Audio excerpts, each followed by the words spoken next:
So I'd like to welcome James Warren from Stackridge and the Korgis. How are you, James? Are you all right? I'm very well, thanks. Yeah, Hi, James.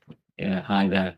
We've gathered today together to celebrate, the genius that is Brian Wilson. And Stackridge and the Korgis have often been associated with the Beatles for various reasons. Working with George Martin and Andy working with John Lennon and things like that, and the songs you've written.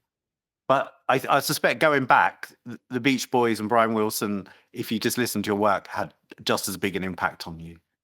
Oh, I think so. Yeah, I absolutely adored the melodies that Brian came up with and the harmonies. I loved especially Pet Sounds, of course. I loved the Smile stuff as well, including Smiley Smile. And I love some of the songs on the Surf's Up album. That's my favorite sort of period. But generally, how could one not love what Brian came up with? One of the Yeah. things I was going to say to you is about Smiley Smile, because I Yeah, love some of that early Stackridge stuff like Friendliness. Friendliness yeah. sounds like it could have come straight from Smiley Smile. Yeah, I'm afraid you caught me out there. Definitely influenced by Smiley Smile. Yeah, yeah, Was it Wild Honey as well? I remember it yeah. when I first discovered that there was a double CD with both of them on it. It obviously had lots of That's right. Smile That's right. outtakes in it, which is it's great. Yeah. When you're a writer and they say, so and so influenced me. I mean, how direct is that influence? I mean, can you picture yourself back as a teenager? What was going on in James's life, and what part did these records play?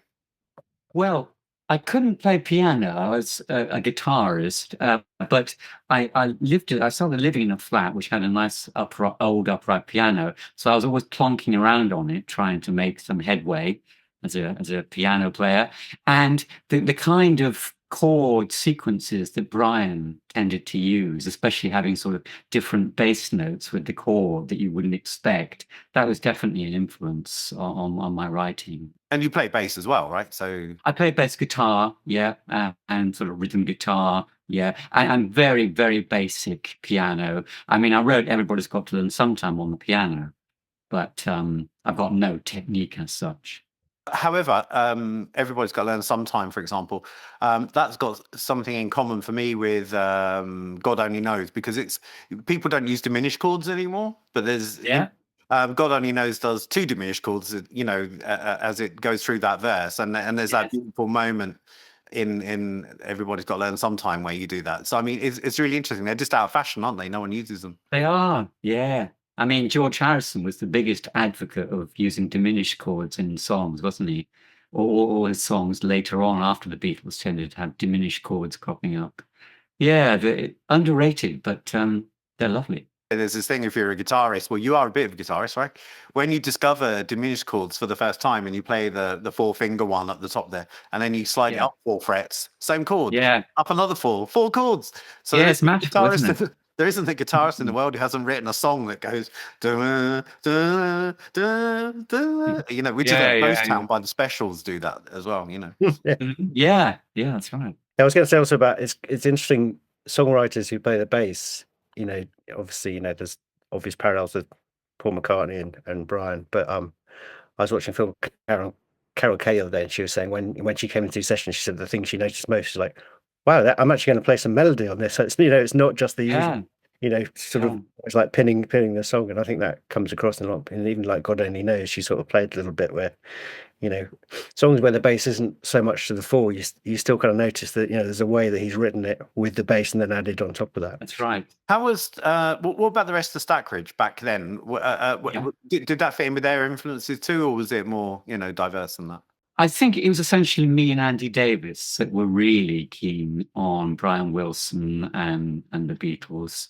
Yeah, and Andy has got a lovely touch, and he's a lovely pianist. And some of the stuff he came up with, I think, was definitely influenced by Brian Wilson and Paul Would you say your McCartney. approach to recording and composing as well was quite influenced? Because obviously, I think Brian was instrumental in treating it like a symphony and recording in parts and putting it together. Which Yeah, That's right. Oh, definitely. Yeah, having different segments and sort of sitting them together to make a song. I mean, you mentioned that song "Friendliness" on that early Stackridge album, and that was just like a fragment I had, and I was meant to have a lot more segments attached to it, but I didn't get around to it, so we just used a little fragment that you hear on the album. I was intrigued by that whole sort of modular approach that Brian had, and I wanted to try and do more of that kind of thing. Of course, he drove him mad, which is an interesting thing. Yeah, I mean, yeah, I think he took it, because it was such a success for Good Vibrations. I think that's essentially the story. yeah. I'll do a whole album like it, and obviously, Mm.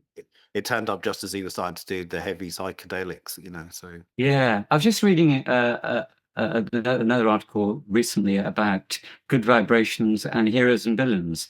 I think it was the guy Alex Petridis who writes in The Guardian, pretty good writer, and he said that Heroes and Villains, just took it one step a bit too far. It just sounded like different little things which had very, very sort of artificially been stitched together, whereas Good Vibrations had a lovely flow to it, even though it was modular.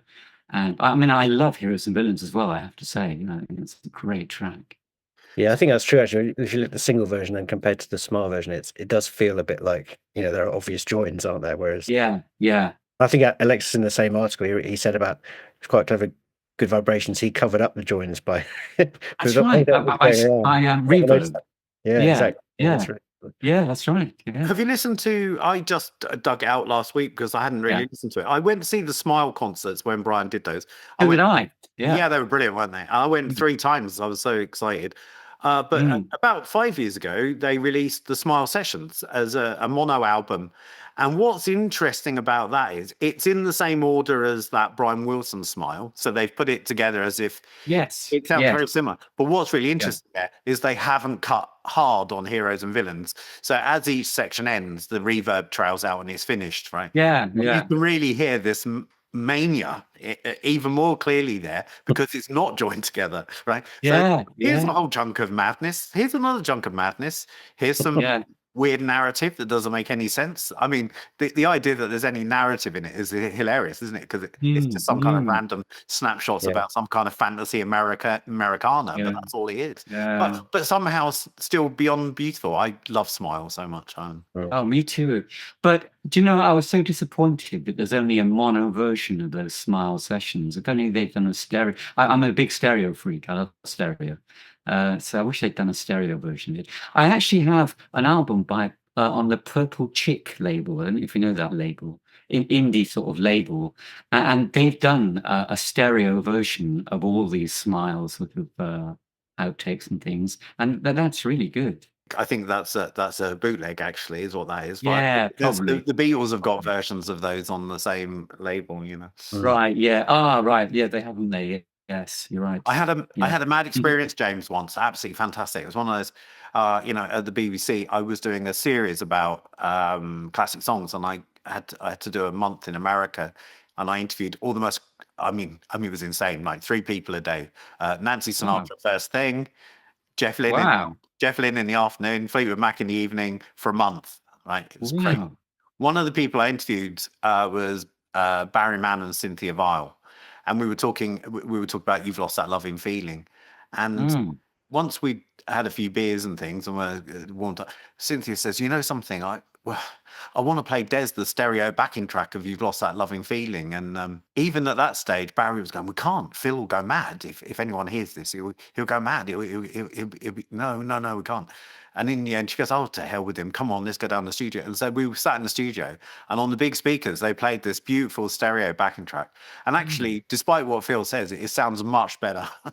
Yeah, I was really I was really knocked out because it was just a master, as a digital master of that they'd had all these years, and it sounded amazing. Same trip, actually, I interviewed Mike Love, Hal Blaine, Carol Kay, and Brian. Blimey. That's incredible. Yeah, that was incredible. So Carol gave me a bass lesson on how to play Good Vibrations, so. Yeah. She wrote that. She wrote that, not Brian. I suspected that she would have come up with that. Yeah. She's an interesting character. And how was Mike Love in the flesh to talk to? It's a funny story. He had everyone we were doing were in LA, and he was the only one. He was in Vegas, and he said, come here for 12 o'clock. But we had one in the evening. It's a 4-hour drive, 5-hour drive. So we got up dawn, we're pre-dawn, got there just in time, set up, and he was late. He was doing the Beach Boys show, and I said, Right. we've got to go. I mean, I want to do it, but we've got to go. So I spoke to his PA and said, we're going. And he come in a couple of minutes later with a napkin still on, wiping his mouth and going, I'm eating, but come on, if you're doing it, let's do it. And I said, well, we've got to be back. We're meeting Nancy Sinatra later. He goes, couldn't Miss Sinatra wait? And I went, why should she? He was actually quite charming. He was charming. I was going to say he was quite gracious in that, wasn't he? Yeah, I was quite surprised. He was. Right. Yeah, wasn't what I was expecting, and it was very. I mean, I've seen TV interviews with him since Brian's death, and I agree, he comes across very, very charming and gracious. Yeah. James, you're in a band. James, you've been in several bands. At the point where disagreements come in, if someone was reporting it from outside, it looks terrible, but it probably it doesn't actually affect too much interpersonal relationships, does it? Yeah, I guess that's right. Yeah. I mean, I just happened to see a clip of Neil Young talking about the relationships in Crosby, Stills, Nash and Young. And he seemed, he was saying that, it's all overblown, all this stuff about, we drove each other mad, and began to hate each other. Then they were my brothers. I love them. I still love Steve Stills, to this day, we're brothers. And, so, yeah, you're right. From the outside, it looks quite different to the guys on the inside often. I think Mike Love did, put up a lot of barriers to, pet sounds and things like that. Yeah. And he plays it now, though. Yeah. Did you read that book he put out a few years back? Oh, yeah, I got it. Yeah. Why did he say? Well, he sort of covers his tracks very skillfully. That I never hated pet sounds. That's completely wrong. I'm just blah blah blah blah. Yeah, just sort of smoothing all over.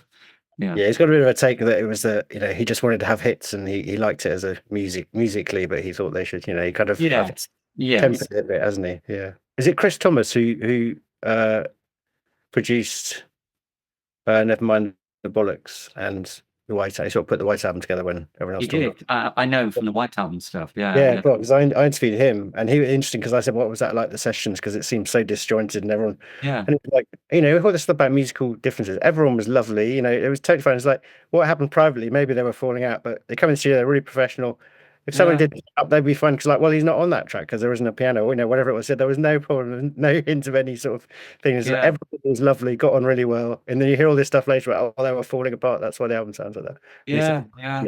I mean, it may have been more like the recent Get Back film, where there was a lot of great sort of love and camaraderie going on, and just like isolated sort of pockets of upset and disagreement. Maybe the White Album sessions were more like that, The original, the original film of that, because they've just re-released that and cleaned it up, haven't they? And it's terrible compared to the whole Get Back session. It's really I'm sure. And they cut it even when there's moments of like relief and they all get back together and they all say sorry to each other. All that's cut out, so you just feels like they're on each other's back the whole time. Oh. And when Billy Preston turns up, it's such an amazing moment when you see him and everybody relaxes and they all say "We love you, Billy" and stuff. And none of that's it's just like one minute he's just playing keyboards in the background of one of the tracks. Nobody even mentions he's there.